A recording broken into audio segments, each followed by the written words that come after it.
Start the questioning with Stephen Means from Cleveland.com. Stephen. Hey, Shaun, 3 games into playing outside corner. Some balls have been caught on you. You've had some solid moments as well. Could you just evaluate yourself after 3 games? Really just keep on getting better. That's all I care about right now. Me getting better, and then this team is getting better. As a team, we gotta focus on penalties, tackling.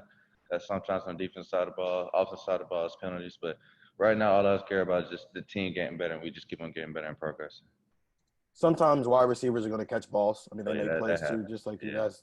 But, I mean, when those happen, what happened with Penn State, what happened against Rutgers, when you're talking to Coach Combs about it, when you're going over it in film, I guess what's the conversation when those types of plays do happen? Just things I could work on, things I could get better at, as playing the ball in the air, because I feel like most of the chance I'll be in a position just playing the ball in the air. But like you said, you're gonna get caught on. The greatest got caught on, so it happens. You got to snap and clear and play the next play. But really, all I care about is just winning. So. Thanks. All right, we'll go next to Joey Kaufman from the Columbus Dispatch. Joey.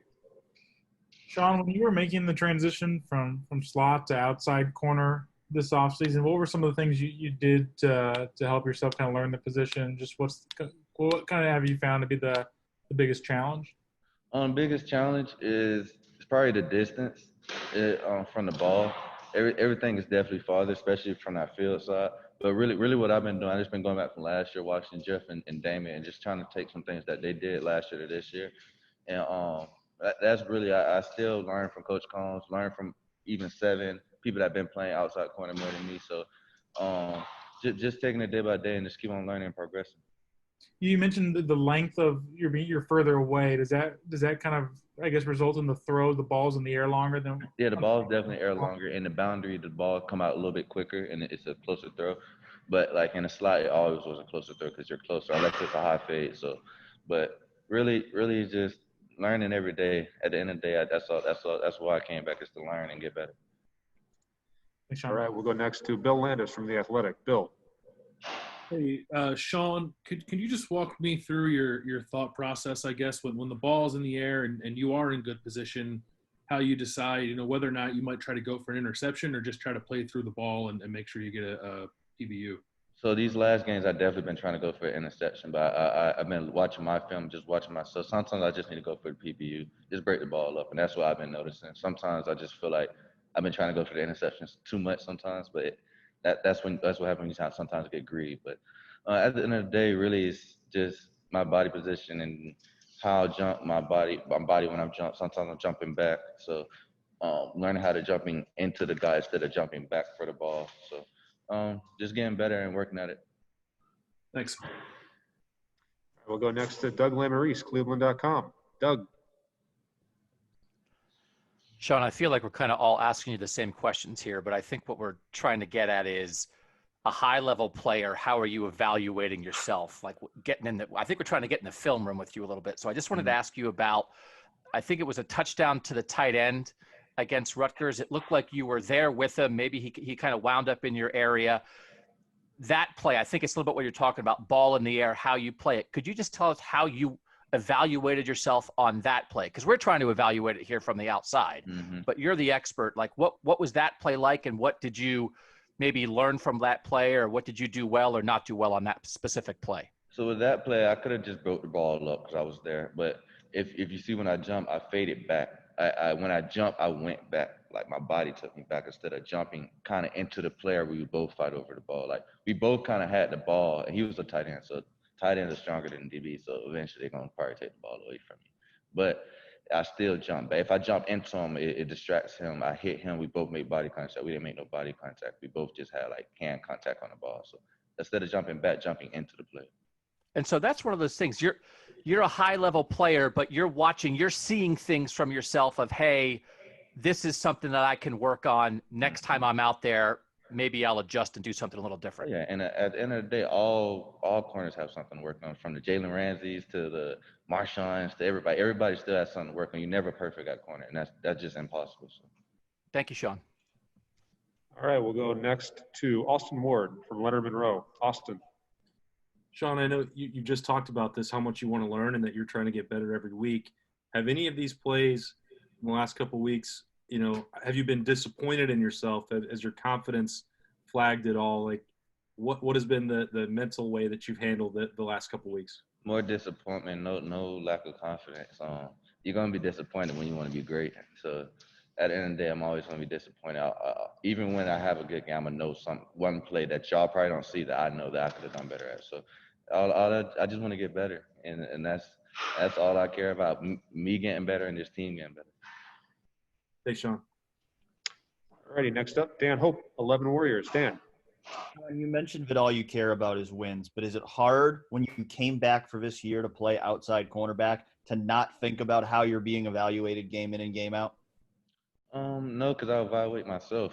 My coaches evaluate me, so they tell me the real. I tell myself the real. I'm not gonna be faking myself. So, yeah, it's really not hard to just, because at the end of the day, you just want to win. So if I play bad and we win a natty, I'm gonna be happy because we won the natty. You know what I'm saying? So that's just how I am. I was my whole life. Like I wasn't my whole life. I never was like the superstar of a team. So. Is there anything about playing this outside cornerback role for 3 games that's maybe surprised you at all? That maybe has been a little tougher than you thought?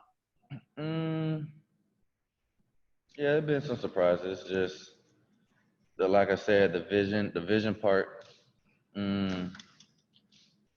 Not being in the box, not making so many tackles. Because last year I feel like I was in the box, taking on blocks more. So that's another thing that's definitely different. But just really just trying to get better. That's all. Thanks, Shaun. All right, got time for just a couple more. We'll go to Bill Rabinowitz from the Columbus Dispatch. Bill. Hey, Shaun, what are your memories of 2 years ago against Maryland? Obviously, giving up 51 points was the low point of the defense. What do you remember walking off the field that day, and what are your impressions of Maryland now? That day, I remember that game. We had a bad game on the defensive side of the ball, missing tackles, not crack replacing. They's a very scrappy team. Nice little stadium. Well, that was back then when COVID was around, but it had a nice little stadium, nice little atmosphere. But now this Maryland team looks legit, in my opinion. They got a great quarterback with Tua's little brother.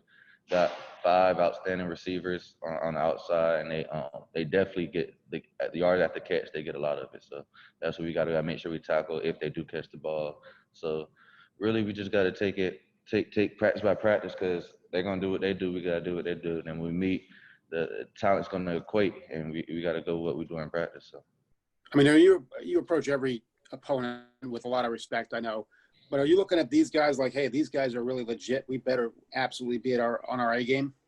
Oh yeah, definitely. I talked to Coach Combs. I talked to Seven, Proc, Cook, mostly all the DBs. So we definitely have to be on that A game, because they definitely could put points on the board and things like that. So we definitely have to be on that A game. Even on the opposite side of the ball, we have to be on the A game. So. All right. Thanks, Shaun. All right, next up, Nathan Baird, Cleveland.com. Nathan. Shaun, you mentioned their quarterback play, and I'm just wondering, in your time here at Ohio State, how have you seen the threat of opposing quarterbacks kind of grow across the opponents you're seeing in the Big Ten? Oh yeah, definitely. The threat of opponents and the threat of quarterbacks in the Big Ten has grown. Even when I watched Northwestern a little bit the other day, their quarterbacks look, I don't know what his name is, but their quarterbacks look good. I feel like everybody in the Big Ten quarterbacks has definitely upgraded, even with ours with adding Justin. So with Tua's brother, he's definitely a dog. He's not that tall, but if you get out of pocket, he's dangerous. He's very dangerous, and he could definitely run and scramble. So. All right, and got time for just 2 more questions. We'll go to Tim May first. Tim. Yeah, thank you very much, Mike. How would you define, Shaun, a trick play? What is a trick play in your book? Is there any such thing as a trick play for a defense which actually has been caught napping, or whatever you want to call it? Just how do you define it, and what have you guys kind of straightened out this week that kind of maybe went wrong last week against those things? Really, last week we knew they was going to do a lot of trick plays. The first 2 games, they did 8 trick plays in the first 2 games. So we know with us playing Coach Shiano, he was going to bring a lot of trick plays just to put points on the board. First half, we was beating them 35-3. So we definitely knew that second half they was going to come out with everything they had. So they definitely did. The lineman throwback and the fake punt, the punt throwback, it was crazy. But My definition of the trick, I really don't have a definition of a trick play. Trick play in my book is just a trick play. Something that gets your eyes somewhere where they're not supposed to be. So they definitely done that, and they did very well. So Thank you, man. All right, we'll wrap it up today with Spencer Holbrook from Letterman Row. Spencer. Shaun, when you guys go against a quarterback like Talia that can get out of the pocket and makes a lot of plays in the scramble drill, how hard is it to practice a scramble drill, and how hard is it to stay disciplined in a scramble drill? It's hard, but in practice, when the linemen tag off, they continue to play where they treat it as a scramble drill, even though they did get the sack. So at the end of the day, we do practice it. You just got to plaster to your man and who you got, because from what I've seen, that they got a lot of big plays out of that, and we just have to do that. Keep him in the pocket. If we keep him in the pocket, I know that's gonna work, and just take it day by practice every day for real. All right, thank you very much, Shaun. Appreciate your time today. Yeah.